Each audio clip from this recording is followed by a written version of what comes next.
È partita da Santa Giulia, piccola frazione di Portotolle, Epica dell'Acqua, una corsa di 100 km suddivisa in tre tappe. Nei 3 giorni della manifestazione, dal 18 al 20 ottobre, il Delta del Po Veneto sarà nuovamente il teatro di questa manifestazione unica, giunta alla sua seconda edizione ufficiale. Ascoltiamo Alberto Marchesani, ravennate di origine adriesi, ideatore di questo interessante evento.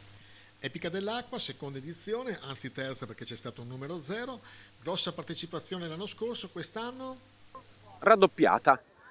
Stiamo però ragionando sul limite sostenibile per il nostro territorio. Non possiamo fare una maratona di New York qua, le richieste sono tante. La stranezza per noi in questo caso è che abbiamo, potete vedere qua dietro di me, tanti veneti, tanti lombardi, però un paio di spagnoli, 2 messicani, una svedese, una danese. Abbiamo gente che ha deciso di allenarsi durante l'estate per prendere 2 o 3 voli aerei e venire qua.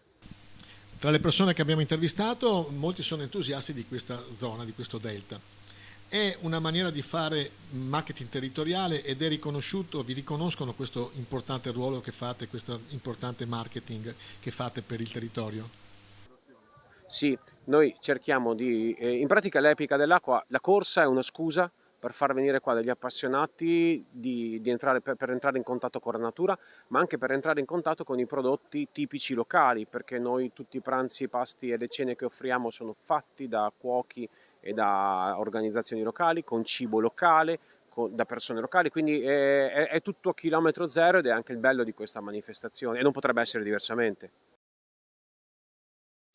Per te che abiti in queste zone, cosa rappresenta il delta? Beh, intanto è casa, perché metà della mia famiglia è nata a Gnocca, la metà della famiglia che è qua a 5 km da qua. È casa, è un luogo esotico, lontano, ma è anche molto vicino alle città. L'esotico vicino è un posto che è vicino alle città, che però se uno si vuole prendere quella giornata di relax in poche ore lì e si può riempire il cuore.